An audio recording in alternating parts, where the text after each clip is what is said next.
It's just me, skin and bone, taking every wrong turn I've been told. But I'm not lost, this is my road. I'm just taking the long way home.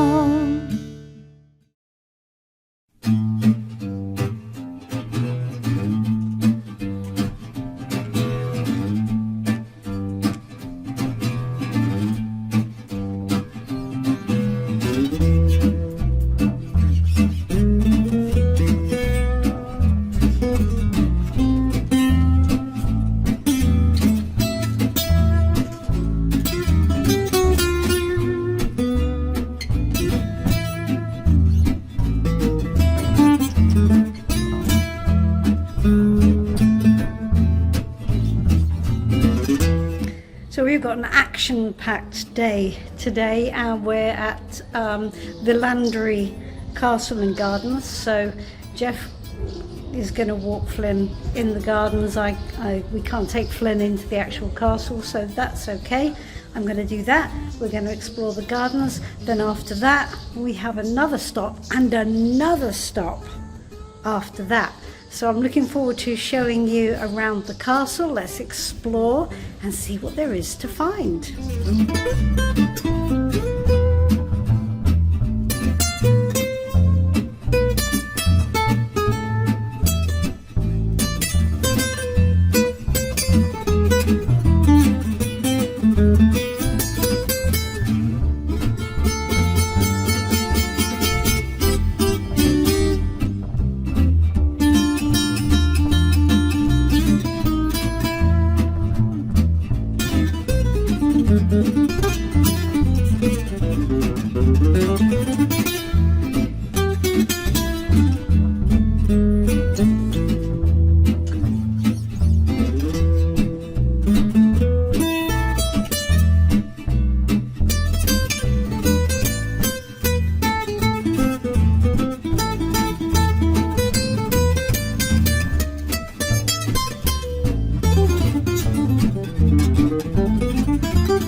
I have really loved our visit to the Landry Chateau. It's absolutely gorgeous, and I've loved reading about the history. There's been a fortress here since about the 12th century, so it has an ancient history. But the bit I liked actually started at the beginning of the 20th century with Joachim Cavello and his wife Anne Coleman. And Joachim Cavello was born in France to a mother who died early, and a father who had lots of businesses and a previous marriage, but who went bankrupt and ran away and abandoned both families. And he was brought up in poverty, brought up by his eldest sister. He was the youngest child, and she pretty much brought him up. But he was incredibly bright. So he was fascinated with science and with history, and he was taken under the tutorage of a guy who became Nobel Prize winner. You'll have to excuse me, I can't remember his name, in the conservatoire, and started to teach him. And there he met Anne Coleman, who was a young woman from America who had come over to Spain and to also study at the same conservatoire. She was very introverted and very nonconformist, and she met Joaquin Carvello, and even though he was very Spanish and she was very American, they fell in love. They shared, even though she was actually relatively wealthy, her parents had also died when she was young, and she was also brought up by her sister. And they married, and they shared an absolute love of science and history, and apparently they fell in love through many, many heated debates and discussions, which I love.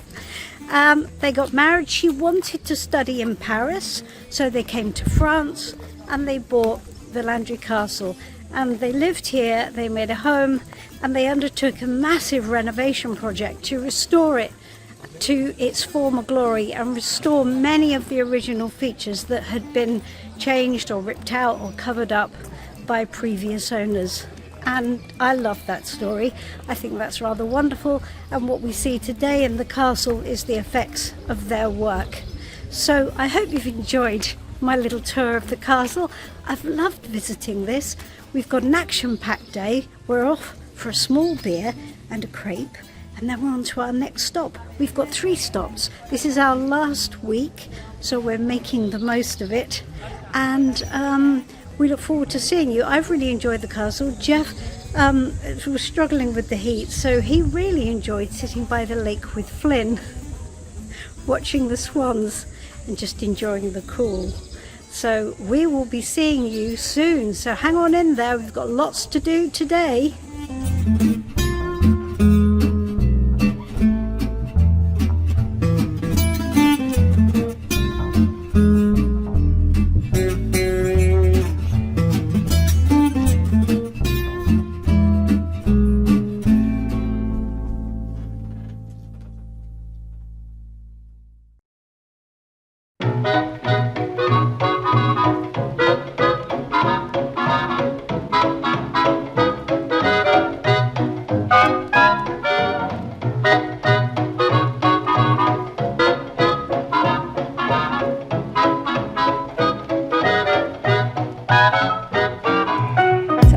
Visiting caves, and I was really excited to see there were 2 caves in the Landry, Le Grottes Petrifianti, and they are limestone caves where the water, which is full of calcium carbonate, forms these amazing glittering pure white stalagmites and stalactites. Really lovely. I thought I would go and do that, and the caves were quite interesting. It wasn't quite as dramatic as some of the caves that I visited before, but it was fascinating. The 2 things that rather caught me by surprise though were the fact there's an underground bar, which seemed a little out of should we say out of the atmosphere that maybe one was looking for. And also a strange amount of toys and odd paraphernalia, which was really eerie, seeing all these children's toys and odd little dwarfs and snowmen and robins and odd things, all frozen, covered in this calcium carbonate.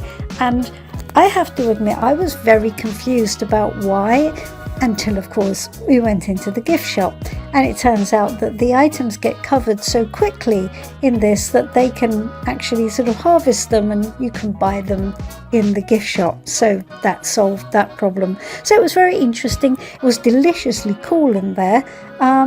But I think the bar didn't really do it for me. It just felt a bit too over-commercialised, and I didn't much like the toys. I would like to see the caves in their sort of natural state. But still, it was interesting, and it made a lovely couple of hours while Geoff sat in the van reading his book, which is his happy place.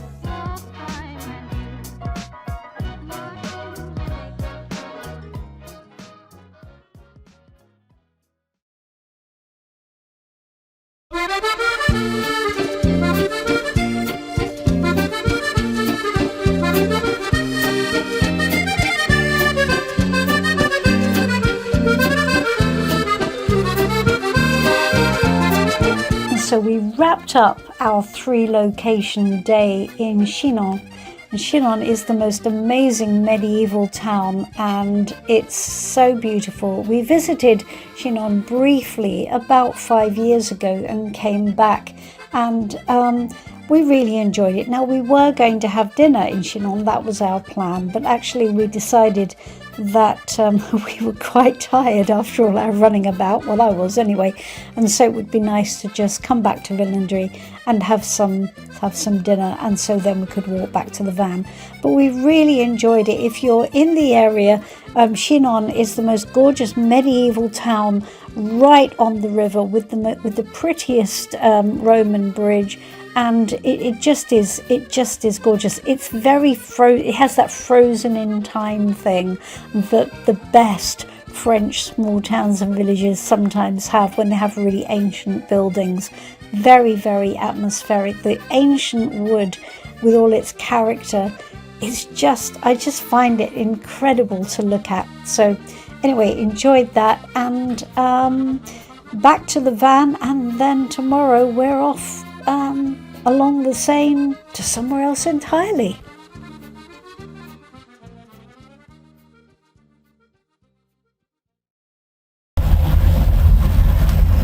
Hello, we've got a special announcement, or should I say Geoff has a special announcement to make. What have you got to tell us, Geoff? We've now driven 5,000 miles on this trip. 5,000 miles. Yeah. That's amazing. And you know what, we discovered yesterday that it is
So we came across Laboel completely by accident. Everything was going wrong. We couldn't get to the campsite that we were supposed to get to because the ferry had broken down. I had an appointment to read with a client and we had no signal at all, and we were getting quite stressed until all of a sudden we came round the corner and there was the amazing Seine River just gleaming in front of us, and we came into this beautiful village. The signal went up and it was fantastic. We found a parking space right by the river and we started to explore the village, which blew us away. There are the most amazing 13th century half-timbered houses, and the village has an amazing history of artists and writers. It was the birthplace of Hector Malot, the writer, and he was born in this house with this gorgeous lavender outside right on the river.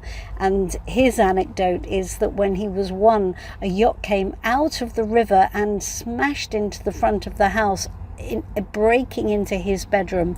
He survived though, giving him the reputation of being blessed, and that he would go on to be something very special, which he did.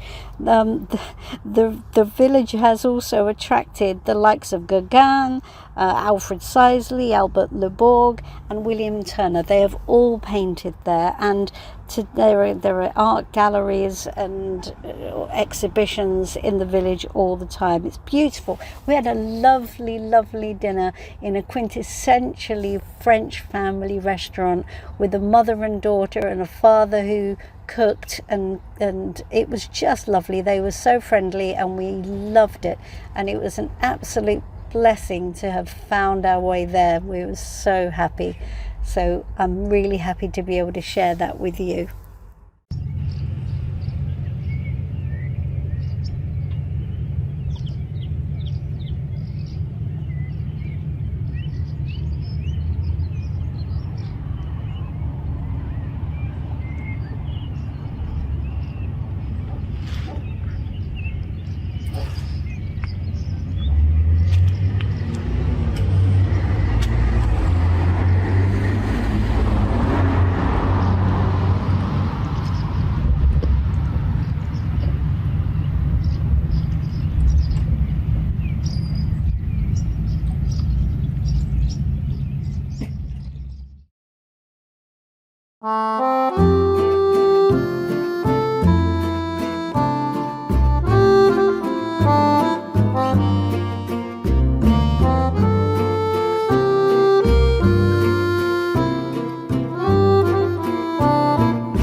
is going to be our last city of the trip. Yes. Yeah, we're home in 2 days' time, and but we've really liked it. It's lovely to see the half-timbered houses again, and they're a feature, aren't they? They certainly are. Yeah, it's beautiful. It's got a great vibe, and yeah, it's a lovely way to wrap up the French part of our adventure before we go home. So tomorrow we're thinking maybe Just maybe on the beach. maybe the beach. We'll see what the weather has to offer. Become weather obsessed. But never mind, in the meantime, we're going to head back to the van and then head off to a campsite, which we might find. We might find. We might We've got actually it get through there. the site pitch up, and they tend to get the addresses wrong. I know, so many we'll see. times. But we had some great adventures. Yeah. We've ended up in completely other places, which actually we've really enjoyed.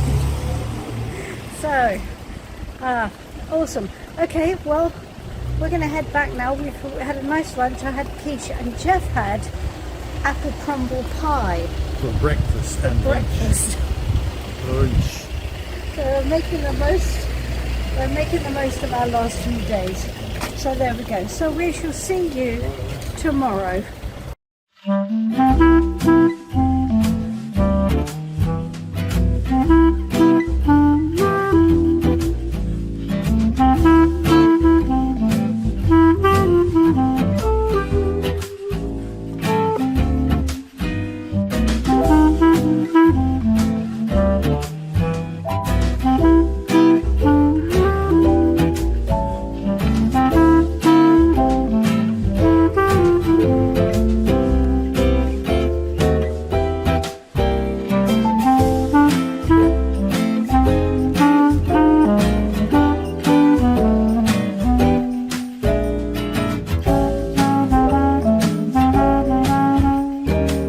So this point is Claude Monet's chosen point to paint the cliffs at Fécamp, and apparently he did 23 canvases from this position, although when he painted it, it was only the little honey fishing village that was in existence. So he would say there was not a person in sight, and all he had was cliff tops and sky and sea. Absolutely lovely. Pretty interesting, really.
Hello. Hello. We're home. Sitting in our English garden, as you can see by the fact the wind is howling. It is a little bit breezy out here. Well, it might not be howling, but it's moaning a bit. Sounds like me. Well, you said it. So we thought we'd check in and just have a chat really about the trip and how we feel about it. And you know, it's been. Yeah. I think what's struck me is it's been quite hard to adjust to being back and sort of in a house. Yeah. Because you know it's a different. People keep saying to me, "How was your holiday?" And I keep thinking, "What holiday? Not a holiday." Yeah, it was No. blooming hard work. It's not a holiday. It was a trip. We were travelling, and Yeah. it felt like an alternative lifestyle, and that has opened up a whole can of worms, hasn't it? Well, it may be a can of worms. We're already thinking about next year, and Italy and Greece are looming large in our imaginations. Oh, Italy and Greece. For me, although I love France and I love Spain, I spent quite a bit of time in both of those places. Other than a quick trip where we stopped off on a cruise ship in Lisbon, we'd never been to Portugal before. But personally speaking, I loved Portugal. I really did. I thought it had a real magic about it, and people were really lovely and very friendly. And I could really see certainly spend a lot more time there. Not living, that's a big word, isn't it? But spending a lot more time there, I think, don't you? I really enjoyed it. I did. I also liked Spain as well, but Portugal was really cute. And of course, I have some friends there. We have friends there now. Now Geoff has met Juana and Paramesh. But I have to say that Italy and Greece, they're calling. They're going, Janis and Geoff, come on. Yeah. So I think that has to be done. And of course, coming back, it's like, okay, all the things we want to change on the van. Yeah. The van has gone off today with the van mechanic, and Geoff. Yeah, we have this van, Dan the van does our van. He's very knowledgeable and very good, but the man is a law unto himself. He changed the day he was coming 5 times this week. Never Well, in shows fact, he didn't do it last week, and that was the whole of last week. Each day was coming, then it wasn't coming. Yeah. And today he came, but his own van had broken down. So he arrived in a car with his wife and the 5 kids. Doesn't bode well, does it? and then she took off in the car, and he took off in our van, went back to his home to fix the van. So we're kind of worried that we'll Yeah. see Rene the van heading off towards the Yeah, well, I did ferry. say it. You're not going on a holiday in it, are you? So yes, so he'll come with the clutch was giving us problems, and that's hopefully going to be all sorted out today. Yeah, I mean it was 5,500 miles in total. We did, yeah. In total, which is a lot of miles. Which And is- driving through torrential rain and hailstones and snow in the mountains. so what was your favourite part? My favourite part? Did you apart from just being Portugal, what was your favourite stop that we, Well, filmed? although this isn't Portugal, Cadiz. I really loved Cadiz, and I searched high and low for a live music venue. Obviously, live music is a big thing in my life, and we didn't really get much live music while we were anywhere, really. No, but we I- tried. we tried. We looked for flamenco. We looked for fado, which is the Portuguese version, and there was a few bits and pieces always on the wrong day, either before we'd arrived or like next Yeah. week or the week after. That was a real shame because we I think like it's a to bit go like to gigs. yeah. when What's we- happened in the UK is that after the lockdown, and this happens every time it seems with live music. Every time there's anything like whether it's the lockdown or a bit of a recession or whatever, the first thing to go is live music, and it never comes back. And certainly not in the way that it was, and maybe that's what was happening in those other countries as well. It was hard to tell really. It was hard to find anything that we could go to, which was a shame, but nevertheless. So when we went to Cadiz, we found this bar that was supposed to be a flamenco bar, and we turned up, but actually everybody was dancing salsa, and I just thought, you know what, I would just come and live in Cadiz for 3 months and learn to dance salsa at Yeah. this club. We'll join in; it'll Yeah. be great. Yeah. So maybe we'll do just that. And I suppose in Portugal it had to be Lisbon really. I mean, we went to a lot of nice places, but Lisbon, it has a magic all of its own. Obviously, being on the big hill, and we did the tuk-tuk ride, and that was something really cool that we hadn't ever really done before anywhere else. So I guess for me, yes. What about you? Do you have any favourites? Yeah, I mean, Lisbon was lovely. Cadiz, I find it really hard to tell. For me, the lake in the gorge, you know, when we were going, when I was when going you to do the long walk. Yeah, I mean, that was just, that was hard to beat. But I loved the wacky stuff. I loved finding ourselves in the middle of nowhere near the abandoned windmill. I really liked that. That was great. I love coming across something by complete accident and just discovering something new that you didn't know was there in the first place. And if it hadn't been for that, all of those incidents, we wouldn't have had that experience. And that for me is what makes... Well, that's how you found me, isn't it? Yes. If I hadn't have collapsed in the gutter that night, we never would have been together. That was a joke, by the way. That was a joke. Yeah, so that's what I liked. I liked the random bits where you know, we were just sort of following our noses or doing something entirely different. I loved San Sebastian. Got to say it. Yeah. I did love San Sebastian. Yeah. Just as a holiday location, San Sebastian is lovely. I did like Mija. I know you weren't so keen. No, I thought it was a little bit like The Prisoner. If any of you are familiar with The Prisoner, and back in the day, it was a bit like a sort of contrived it was village. a tiny bit manufactured, but in a way, I kind of liked it though. I kind of liked its vibe, and that was really nice. So yeah, all good. And the French cities, I mean, they are to die for. They really are. We weren't so mad keen on the villages going down the west coast of France. It didn't really do it for us, but the towns, you know, just absolutely lovely with those half-timbered 13th century buildings. I mean, just and wonderful. Enormous cathedrals, even in relatively small towns. Cathedrals, they were beautiful, absolutely beautiful. So that's us. So we're home, and you know, just trying to make sense of reality, really. Well, especially as I think when you're away for a 2-month trip, reality is what is reality exactly. They've only been back for less than 2 weeks, and so is this reality then, or is reality just the familiar, or what is it? I don't know. I think we have to make our own, don't we? Really? Yeah. So I think both of us love travelling and would like to do more of it. And for that to become... So yeah, in fact we booked something very exciting today, didn't we? 3 nights in the Cotswolds for around my birthday. Well, that's okay. We're going to go have dinner in Malmesbury. It is August. I mean, what can you do? It's everywhere. It's very busy. So anyway, so there we go. That's us, and I hope you've enjoyed all of coming with us on our travels.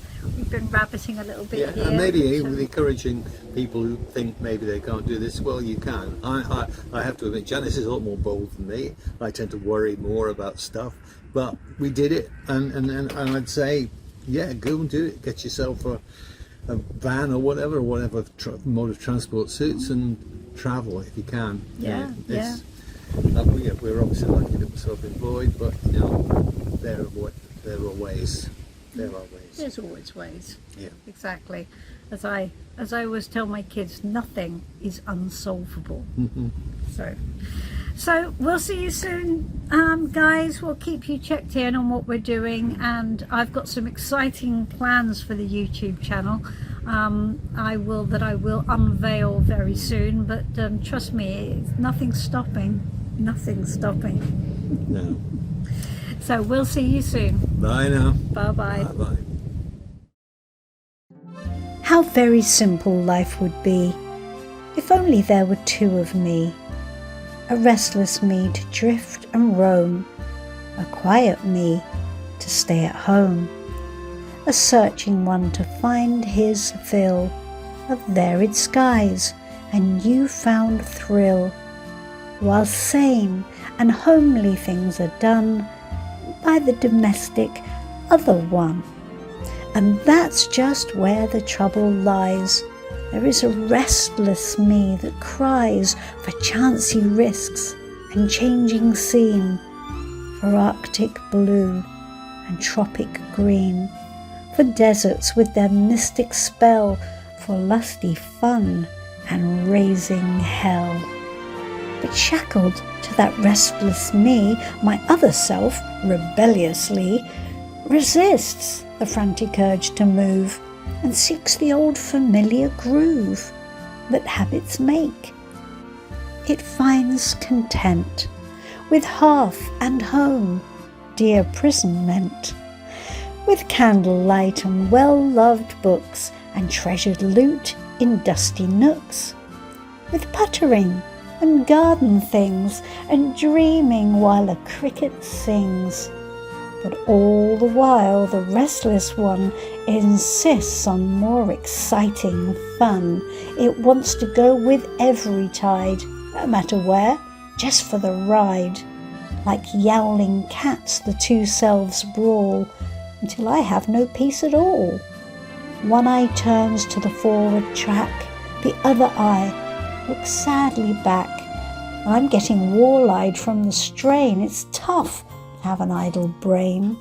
But one says stay, and one says go, and one says yes, and one says no. And oneself wants a home and wife, and oneself craves the drifter's life. The restless fellow always wins. I wish my folks had made me twins.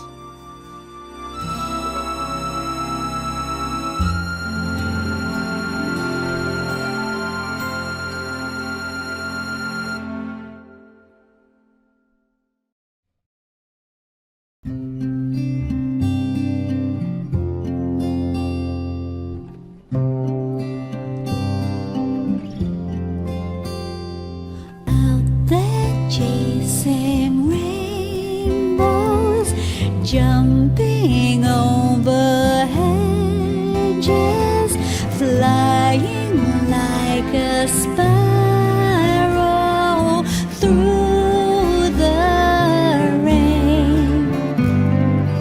I've been taking chances, losing my umbrella.